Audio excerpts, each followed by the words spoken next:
अस्सलाम वालेकुम स्टूडेंट्स। तो आज हमने जो है ना बायोलॉजी का थर्ड लेक्चर पढ़ना है और हमारे पास जो थर्ड लेक्चर का थर्ड टॉपिक है वो है रिस्पायरेटरी डिसऑर्डर्स। Respiratory disorders. अब हमने पहले जो है ना क्या कहते हैं इस बारे में पढ़ते हैं कि रिस्पायरेटरी डिसऑर्डर्स होते क्या हैं। तो इसको देखिए हम इस तरह से यानी कि इसकी वजाहत करते हैं कि all the diseases or disorders which occurs in our respiratory system, यानी रेस्पिरेटरी सिस्टम के अंदर जितनी भी डिजीजेस या डिसऑर्डर्स आते हैं, बेतरतीबियां होती हैं इन्फेक्शन की वजह से, वायरस, बैक्टीरिया या मुख्तलिफ किस्म के केमिकल्स की वजह से, तो उन तमाम डिजीजेस या डिसऑर्डर्स को जो है ना हम कहते हैं जी रेस्पिरेटरी डिसऑर्डर्स। अब रेस्पिरेटरी डिसऑर्डर्स जो है ना कितने होते हैं, जो है ना कितनी किस्म के होते हैं या कौन कौन से हो सकते हैं, तो वो देखें। तो वो यहाँ पर मैंने मेंशन की है। सबसे पहले है जी एम्फीसीमा। एम्फीसीमा भी एक डिसऑर्डर है, अस्थमा भी एक डिसऑर्डर है, ब्रोंकाइटिस भी एक डिसऑर्डर है, निमोनिया भी और लंग कैंसर। अब हमने जो है ना क्या कहते हैं इसके बाद हमने क्या कहते हैं हर डिसऑर्डर को जो है ना आहिस्ता आहिस्ता जो है ना क्या कहते हैं एक्सप्लेन करना है। हर एक जो है ना डिसऑर्डर के बारे में पढ़ना है, इसके काजेस क्या होते हैं, इसके सिम्टम्स क्या होते हैं और इसके जो है ना क्या कहते हैं ट्रीटमेंट क्या होते हैं। ये तमाम जो है ना क्या कहते हैं आगे हम जो है ना आहिस्ता आहिस्ता इस पर जो है ना मतलब इसके बारे में पढ़ना है। सबसे पहले जो जिस चीज़ को हम एक्सप्लेन करेंगे, जो पहला हमारे पास जो है ना क्या कहते हैं डिसऑर्डर है वो है जी हमारे पास ब्रोंकाइटिस। तो हम जो है ना इसके बाद हम ब्रैकेट जो है ना ब्रोंकाइटिस को जो है ना एक्सप्लेन करते हैं कि ब्रोंकाइटिस होती क्या है। अब हम जो है ना क्या कहते हैं सबसे पहला जो डिसऑर्डर है तो वो है जी ब्रोंकाइटिस। अब ब्रोंकाइटिस क्या होता है, तो ये एक इन्फ्लेमेशन होती है ब्रोंकाई के अंदर। अगर इन्फ्लेमेशन आ जाए उसमें यानी कि सोजिश आ जाए तो उसको हम बोलते हैं ब्रोंकाइटिस। तो यहाँ पर देखें कि लंग्स, ये जो ट्रेकिया है, ट्रेकिया जब दो हिस्सों में डिवाइड होकर लंग्स के अंदर जाती है तो ये जो दो पार्ट होते हैं ट्रेकिया के आगे, इनको हम ब्रोंकाई बोलते हैं। अब इनके अंदर अगर इन्फ्लेमेशन आ जाए तो इसको हम बोलते हैं ब्रोंकाइटिस। यानी कि ब्रोंकाई के अंदर अगर किसी वजह से यानी कि केमिकल्स की वजह से, वायरस, बैक्टीरिया की वजह से, इनके काटने की वजह से अगर इसकी दीवारों के अंदर क्या हो जाए, इन्फ्लेमेशन आ जाए, तो इसको हम बोलते हैं ब्रोंकाइटिस। तो अब आगे जो है ना ब्रोंकाई ये क्या होती है, ब्रोंकाइटिस की अगर हम इसको डिफाइन करें, it is the inflammation of bronchi. Bronchi की जो इन्फ्लेमेशन होगी, ठीक है, ब्रोंकाई के अंदर जो इन्फ्लेमेशन होती है उसको हम जो है ना ब्रोंकाइटिस बोलते हैं।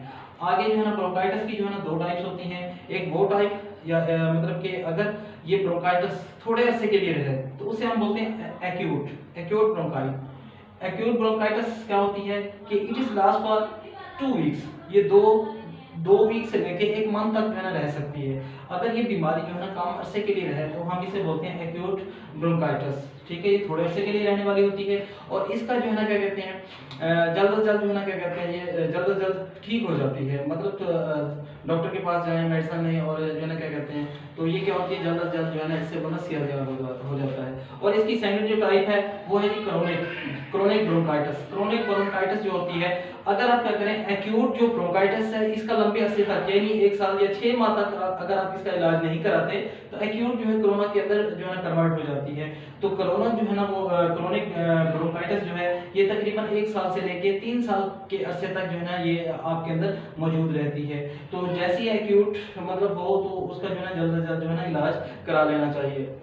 तो ब्रोंकाइटिस दो टाइप्स की होती है, एक थोड़े अरसे के लिए रहती है जिसको हम एक्यूट बोलते हैं, और एक जो है ना लंबे अरसे के लिए जो है ना रहने वाली जो ब्रोंकाइटिस है उसे हम क्रोनिक ब्रोंकाइटिस बोलते हैं। अब यहाँ पर देखें कि ब्रोंकाई के अंदर क्या हो कि अगर वायरस या बैक्टीरिया की वजह से क्या हो कि उनके काटने की वजह से इनकी जो दीवारें हैं, इनकी दीवारों के अंदर इन्फ्लेमेशन हो जाए तो इसे ब्रोंकाइटिस बोलते हैं। तो जैसे ही वायरस बैक्टीरिया जो है इसकी दीवारों को काटते हैं, क्या करते हैं कि इसके अंदर जो है म्यूकस सेक्रेट करते हैं, और क्या करते हैं जैसे इसकी दीवारों को जो है ना वो काटते हैं तो इन जो है ना ब्रोंकाइटिस की जो दीवारें हैं वो क्या हो जाती हैं कि फूल जाती हैं। तो इसको हम ब्रोंकाइटिस का नाम देते हैं। और क्या होता है कि इसके अंदर जैसे वो इसको काटते हैं और इसके अंदर वो जो है ना म्यूकस सेक्रेट करते हैं, जिसकी वजह से क्या होता है, एक तो ये नाली एक तो सोजिश आने की वजह से और दूसरा म्यूकस भर जाने की वजह से ये नाली तंग हो जाती है, जिसमें क्या होता है कि इंसान जब सांस लेता है तो उसके अंदर जो है ना उसकी सांस के अंदर जो है ना तंगी आती है, ये नाली जो है ना बिल्कुल नैरो हो जाती हैं। क्या होता है कि गैसेस एक्सचेंज जो है इंसान के अंदर उसमें जो है ना बड़ा मसला होता है। तो आगे हम इसके जो है ना सिम्टम देखते हैं। पहले हम जो है इसके काजेस देखते हैं कि कौन सी ऐसी वजूहात हैं या कौन सी ऐसी चीजें हैं जो ब्रोंकाइटिस का जो है ना सबब बनती हैं। तो सबसे पहले हम देखते हैं, अब यहाँ पर देखें इसके काजेस क्या हैं, तो वायरस, बैक्टीरिया और केमिकल्स, ये 3 ऐसी चीजें हैं जो ब्रोंकाइटिस का सबब बनती होती हैं। वायरस, बैक्टीरिया ये हवा के थ्रू जो है ना क्या कहते हैं हमारी सांस के थ्रू जो है ना क्या कहते हैं ब्रोंकाई के अंदर जाते हैं और ब्रोंकाइटिस ब्रोंकाइटिस का सबब बनते होते हैं। उसके अलावा बहुत सारे केमिकल, इंडस्ट्रीज से निकलने वाले केमिकल, गाड़ियों से निकलने वाले केमिकल, या ज्यादातर जो है वो सिगरेट से निकलने वाले जो केमिकल्स हैं जिनको हम कार्सिनोजेंस बोलते हैं, कार्सिनोजेंस। अब ये ऐसे कार्सिनोजेंस होते हैं जो कैंसर काजिंग एजेंट होते हैं। जैसे ही ये सांस के थ्रू हमारे ब्रोंकाइट्स के अंदर जाते हैं, तो जैसे ही ये कार्सिनोजेंस जाके हमारी जो है ना इन दीवारों से टकराते हैं, तो ये इसके अंदर इन्फ्लेमेशन का सबब बनते हैं। तो जिसकी वजह से हम क्या कहते हैं कि इस बीमारी को हम नाम देते हैं ब्रोंकाइटिस का। तो अब चौथा, ये इन्फ्लेमेशन जो है ब्रोंकाई के अंदर है, इसलिए हम जो है ना इसे बोलते हैं ब्रोंकाइटिस। तो अब मेन इसके तीन जो है ना क्या कहते हैं काजेज हैं, वायरसेस, बैक्टीरिया एंड केमिकल्स। ये तीनों जो है ना क्या कहते हैं ब्रोंकाइटिस का सबब बनते होते हैं। उसके बाद इसके हम जो है सिम्टम देखते हैं। सिम्टम क्या है, यानी इसकी अलामतें क्या होती हैं। अगर ये ब्रोंकाइटिस की बीमारी हो जाए तो जो है ना कौन कौन सी अलामतों के जरिए जो है ना हम पहचान सकते हैं कि ब्रोंकाइटिस की हमें बीमारी हो रही है। तो देखें, शार्टनेस इन ब्रीथ, सांस में जो है ना हमेशा तंगी होती है। क्यों तंगी होती है? चौथा क्या है, शार्टनेस इन ब्रीथ, सांस में तंगी हो जाती है। म्यूकस के भरने की वजह से क्या होता है कि ये जो ब्रोंकाई है ये तंग हो जाती है। चौथा, वायरस बैक्टीरिया जब काटते हैं वो म्यूकस सेक्रेट करते हैं, जिसकी वजह से क्या होता है कि इसकी नालियां जो है, ये ब्रोंकाई दोनों नालियां जो है ना क्या कहते हैं तंग हो जाती हैं। अब यहाँ पर देखिए मैंने म्यूकस जो है शो किया हुआ है कि यहाँ पर जैसे ही वो इसको काटते हैं, एक तो इसके अंदर इन्फ्लेमेशन आ जाती है, दूसरा यहाँ पर म्यूकस को सेक्रेट करते हैं। अब क्या होता है, यहाँ पर सेक्रेशन पैदा हो गई है, जिसकी वजह से ये नाली क्या हो जाती है, तंग हो जाती है, और जिसमें क्या होता है, जिसकी वजह से सांस में तंगी आती है। उसके बाद देखें, चिल विद फीवर, ठीक है, सर्दी लगती है, और दूसरा जो है ना क्या कहते हैं हल्का हल्का सा बुखार।